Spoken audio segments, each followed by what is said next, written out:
Yeah, HMR here. In this video, I just want to ask the question and talk a little bit about, do you really want the person with BPD back? Maybe they ghosted you. Maybe the relationship ruptured in some other way, but there's been no closure and you just really can't accept that it's over and you really want them back. Or perhaps it's been on again, off again, and you're one of those cycles. Why can't you stop thinking about them? Why can't you stop obsessing on them, focusing on them? What is that feeling? You're like that withdrawal, right? It's so painful, so incredibly shattering. And maybe you're still with somebody with BP, but you're still fighting to, quote, get them back in a different way. Wanting the person back that you thought they were. Having that withdrawal, whether in the same house with somebody with BPD still, or you were ghosted, or you're the ex, because they can be, even in their presence, oh so very absent in oh so very many ways.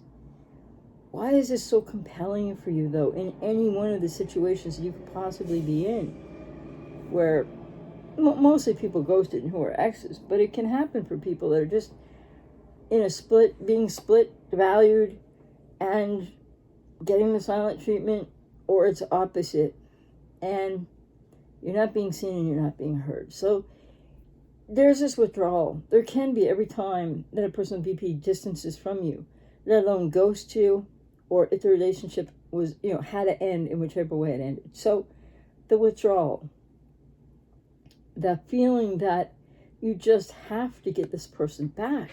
You just don't know what else to do. It's like all consuming, right? Your focus is on them. You're having a hard time. You might be having a hard time eating, a hard time sleeping, a hard time taking care of yourself, a hard time focusing at work. I've heard all this and more from clients. It's just so shocking and so, however it ends, but especially if you're ghosted.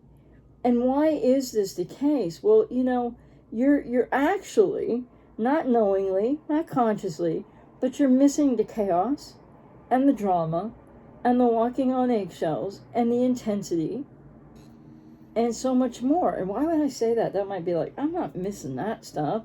I want to get the good part back of this person. I want to get the idealizing part back. I want to get the person who I thought they were back. What do you mean I'm missing the walking on eggshells, missing the intensity, the chaos, and the drama? Well, I don't think you're missing that in a conscious way, or that you would think that, but it becomes a physiological response, right? Your emotions are running high.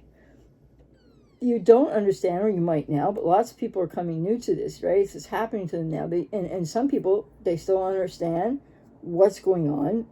Why does this keep happening? Or on again, off again, or being ghosted, or you were dating somebody for maybe only like 3 weeks or 4 weeks or 5 weeks or a couple months, and then they just like, no, I don't think I want to be in a relationship with you, but like, maybe we could be friends, maybe. But all these different changes, and it keeps you off balance all the time. And of course, you're losing yourself to it. It doesn't matter the length of time. To varying degrees, people, especially with codependency, will be losing themselves to this focus, to the intensity, to the chaos, to the drama, to the wanting to be re-idealized, to the getting the person back with BPD who was idealizing of you. That person who, like I've said in other videos, doesn't really exist, and put you in a position without knowing it of being in love with potential, who they could potentially become with years and years of therapy. But here's the thing. So you're having emotional dissonance, cognitive dissonance. And some clients even report to me that a lot of the day, anxiety and/or panic attacks, severe depression. And some clients report to me that they just have this point in time in a day, or most of a day, after being ghosted especially, where they're just so like sped up. They just feel like it's like an intense withdrawal from something. And it is like that. And they just say, like, they just shake. And they just like physically feel out of control. and overwhelmed, because this is overwhelming emotionally. So people can feel all of that, or very severely depressed, or a lot of people end up drinking extra to cope with it, or maybe doing, using other substances, etc. Because it's that difficult. Because you don't know what's going on at the time that it first happens, when you're in this acute phase and stage of what is withdrawal. And what's subconsciously happening for you, you need this person back for so many reasons. You want them back so badly for so many reasons. And one of the reasons is just to make the pain and the hurt and the withdrawal and the having, for people with codependency, that having to be with yourself.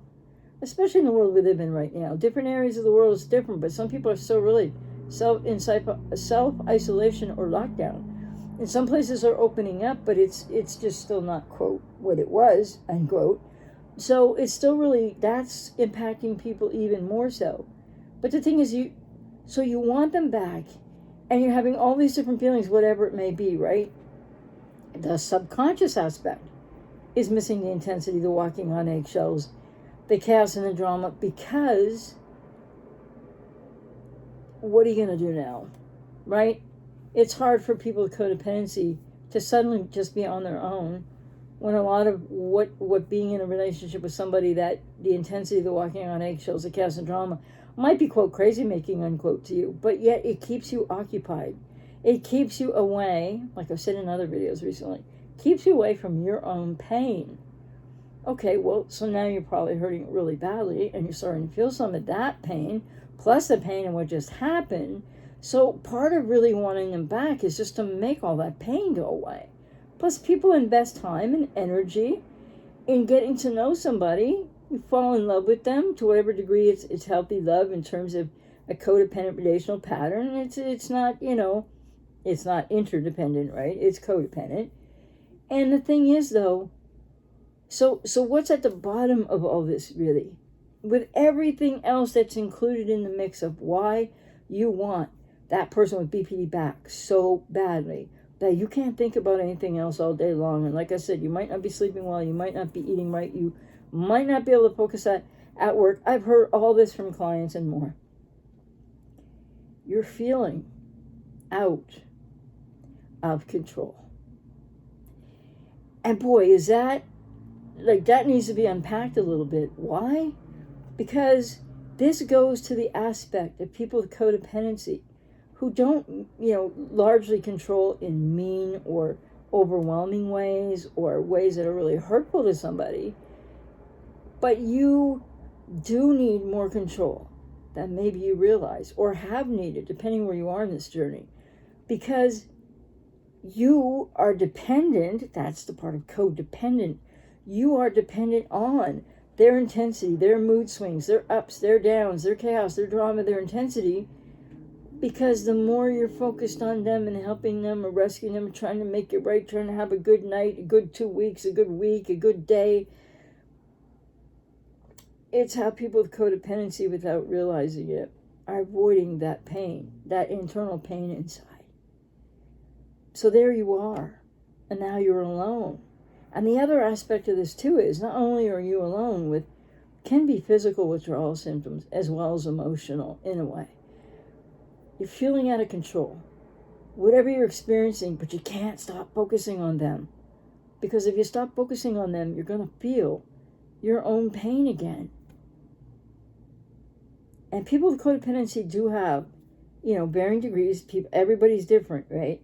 But have low self-worth, low self-esteem. So it's really hard. You may have your own shame wound, abandonment wound, to a lesser degree than somebody with BP, like I've said before. And what's that mean? Well, you're feeling like you're bad. You're feeling like you're terrible. You're feeling like it's your fault. Well, none of that's true. But it hurts so bad. And you've lost so much of yourself that even if you knew yourself before, before all this happened, but still, you couldn't make a different choice at that point in time. And so the person has ghosted you.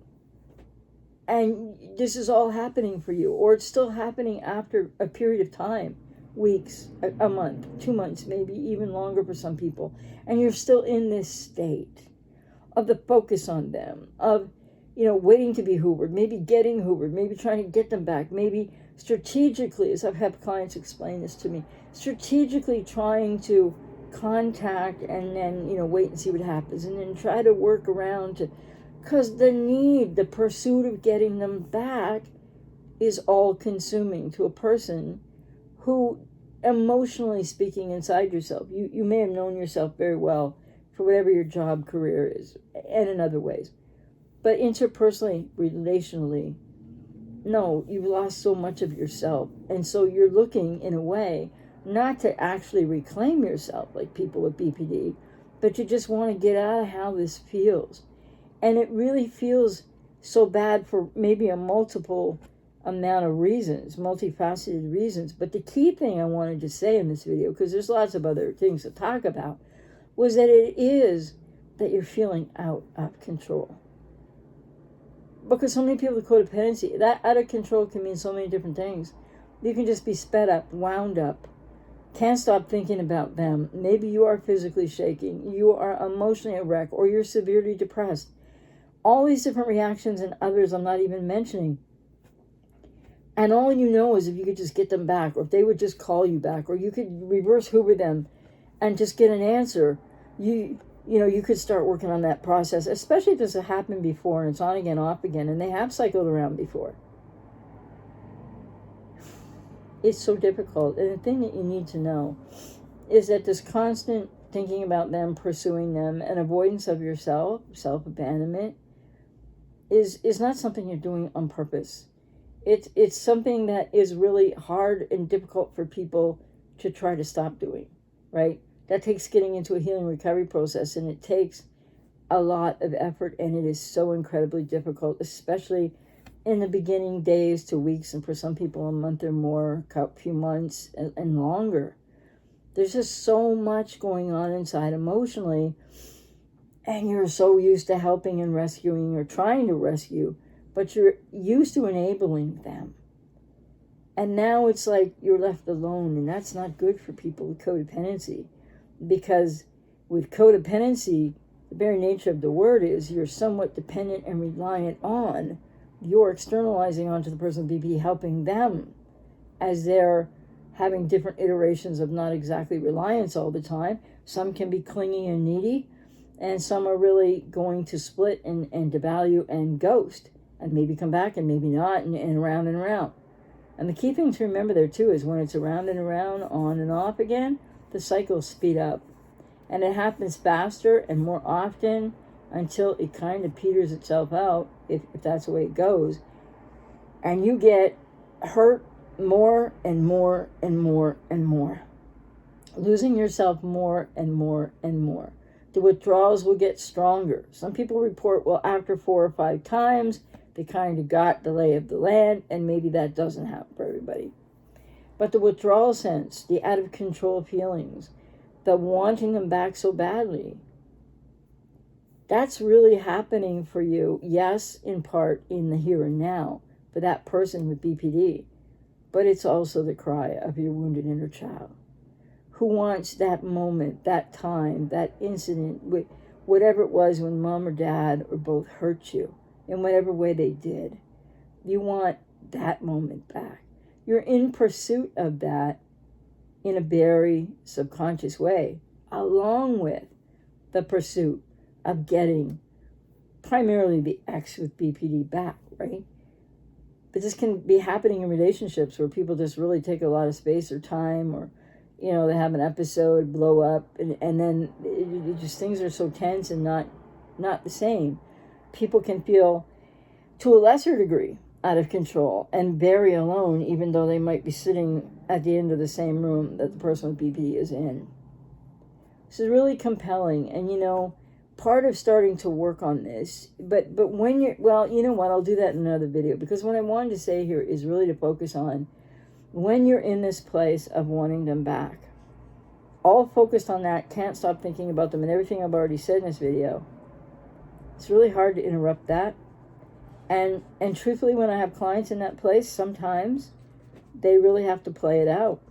So they really have to try to get the person back. They really have to see what happens. They really do this strategizing around when to contact them or how to contact, and if they reply, and if they replied once, and should I suggest we get together? So should I suggest we get together, or whatever the case, or should I not, or should I try this first? I get asked these questions all the time, and the point is that, and especially like for my information here for you, but when I'm working with clients too, I mean, I'm not telling you what to do in any way, shape, or form, and I don't tell clients what to do. I explore with clients what they need to explore, and I try to help on many different levels. But still, if somebody's in this driven place that they don't yet understand, but wanting that ex back so badly, then I just try to help clients and support them with that, wherever you're at. But just know that it's not going to work out. But maybe you're not ready to accept that. And then here's the other thing. So if you try to pause to take a day or two or a week, or maybe you're not going to get in touch with them, or they're not going to respond back at all, or they might in a couple days, 3 days, a week, because each person BP who ghosts, etc., they have their own patterns, and sometimes they're just gone, and sometimes they're not, and there's the on and off again. Well, it's so heart-wrenching. It's so all-consuming. People say they feel devoured, and it's because you've been all consumed in all of this. But it's really important to realize that, well, these aren't the best choices for you, and it really can't work out. There are compelling reasons why you're on the path you're on.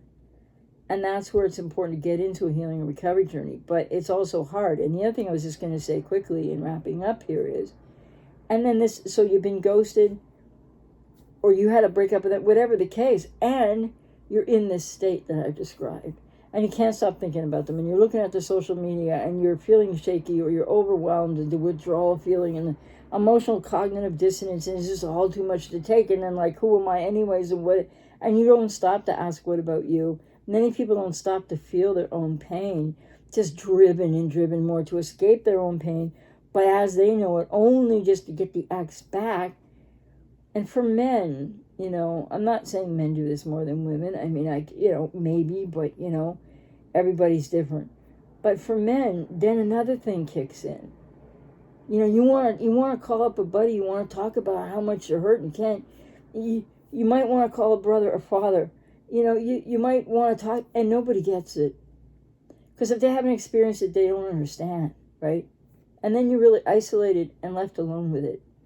And I have a lot of clients in that place as they come to me first, and we start working on these things.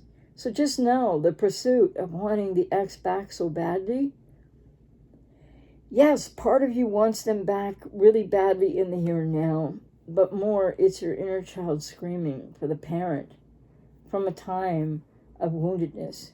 So it's multi-layered, and that's why it's so incredibly overwhelming, because you feel out of control, and you might not just know how to be with yourself, how to just sit there and be with yourself and go to the pain. It's really a tall order for sure.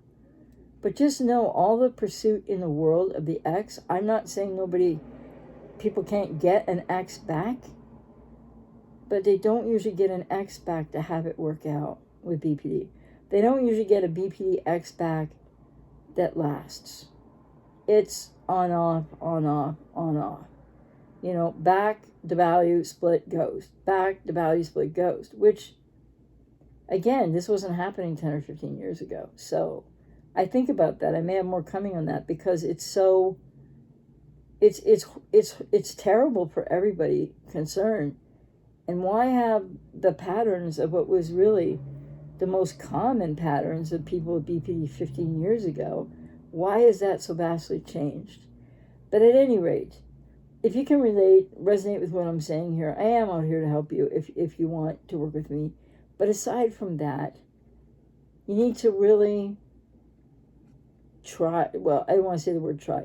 You need to start to think about distraction techniques, mindfulness, ways to just start to interrupt your thinking about them constantly, if even only for 5 seconds in the beginning, then maybe 10 seconds, then 15, and you keep building it up.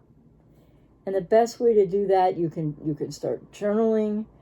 You can distract yourself with a movie, or if you have a friend that you probably won't be understood about this if they haven't had the same experience. But if you have a friend that you can hang out with and try to talk about something else or do something with, you see, that would be helpful because it would get you out of, and people say it's really hard to want to get together with a friend because you're focused on thinking about them all the time. And if you can't talk about it, then it becomes painful and agitating. And all of that withdrawal and everything I've described kicks in again. It's really important that you know, though, that what you're going through is something that you can't fully understand, process, or change right now. So it's really important not to feel bad about yourself on top of it all, and to understand that when they split into value, whatever triggers them and they split into value you and they ghost you, that's not because of you. It's not because you aren't man enough, as I have many male clients say. It's not because you're not an alpha male. If you happen to be somebody who's, just a sensitive man, or just a sort of more laid back, like I've talked to all kinds of men, and many men just aren't the alpha men, and they talk about it that way, and they describe it that way. That's not me saying that. And so, because whatever the differences are there with men and whatever that means to men, that's up to men. I'm just saying a lot of people really think it's their fault. And measuring things like how long were they with the last partner? Were they married before? Was it an ex-husband? Did they have a 7-year relationship? Or, like a 4-month relationship, but they only lasted 2 months before they split you. And then you think it's like, wow, wait, is it me? Well, no, it's not you. But that's really hard to know when you're in the kind of pain, emotional cognitive dissonance, withdrawal, feeling out of control. And yeah, from the shame wound, many people with codependency also feel that it is next to impossible to tolerate going near any pain or looking at yourself because you feel like you're, quote, the bad guy or the bad person, because the shame wound says you were bad. And somewhere in your childhood, somebody said, you bad little boy, or you bad little girl, or something like that. This is all going on internally, subconsciously. I hope that was helpful. I hope it gives you food for thought. And just know to try to not be too hard on yourself. And that's why it's important. So many people do reach out to me in these stages and phases. And you might get the ex back. I'm not going to judge you. You do whatever you want. And you can work with me through that and or the next ghosting, because unfortunately that's going to happen. Or some people take a break when they get back in contact and they come back again. So just know, you don't have to be in any place, stage, way, mindset. I don't judge. I have empathy. I've been working with people in these situations. So much pain can't stop the focus on getting the ex back. I can't help you with that. But more to the point, I hope this video helps you in the meantime. Take care.